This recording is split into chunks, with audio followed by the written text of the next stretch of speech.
is practicing it with a chair. So, placing the chair, making sure it's nice and stable. If you're worried it's going to slip, push it up against a wall. Okay, it's the easiest way to do it. Make sure you've got a nice heavy chair that you can work on. Okay, so here we just kind of stand about 1.5 foot, maybe 2 feet away from the chair, and we're just going to fold, drawing in through the abdominals, dropping the rib cage, lifting through the pelvic floor, and we're going to fold with a nice flat back, finding the chair with the hands, and then lowering onto the forearm. Now, if you need to just soften the knees there, you can do, or you can have a nice little stretch out through the hamstrings before we go into our plank. So, I'm just wrapping my hands on the back of the two legs of the chair, and then I'm just going to start to take the legs back. So we bend and then extend the second leg. So straight away I can feel that core engagement. So where do I want to place my weight and the positioning? So I do not want to drop the hips, and I don't want to lift and tent the hips.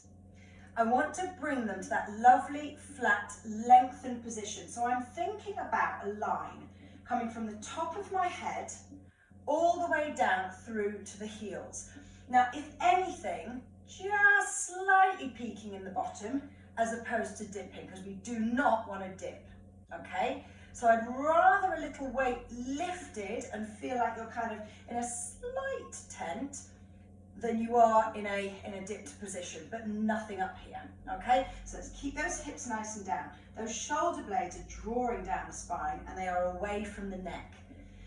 Here I'm on my toes. I'm not right up on my toes because that's going to peak my bottom, so I'm here, but my heels are sort of elevated. Now I want to think about driving through and forward so that the top of my head touches the back of my chair and then reaches through and back into my heels.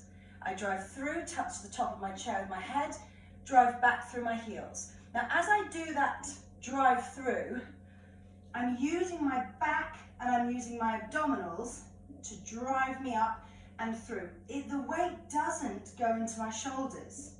And the way that it doesn't go into my shoulders is by taking it into those deep abdominal muscles, using the glutes, using the back, using the pelvic floor as a stabilizer, and trying to think light on the upper body and the arms.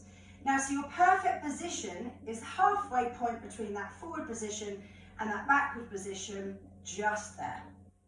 So that is your plank position. So from here, with the chair, you can practice your one leg pulls, which is much easier than doing it on the floor. Reaching that up there, that's a nice position to do. You can just start to pull those bottoms back and hips out away, lengthening through the arms, and then drawing that back in and down. So again, finding movement within our planks, reaching away and bringing that down, away and bringing that down.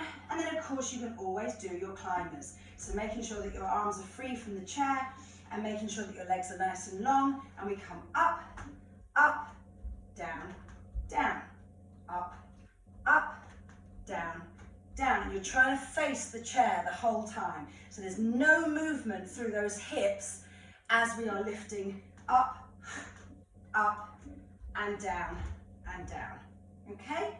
Now, if you've got an uncomfy chair, you can always put a little cushion on it to protect the elbows and the forearms, but otherwise it's a really nice second modification, one step up from the wall and one step away from the floor. So it's a really nice one to do, particularly if any of you have got dodgy wrists. So enjoy, practice, and then swipe across for your third part.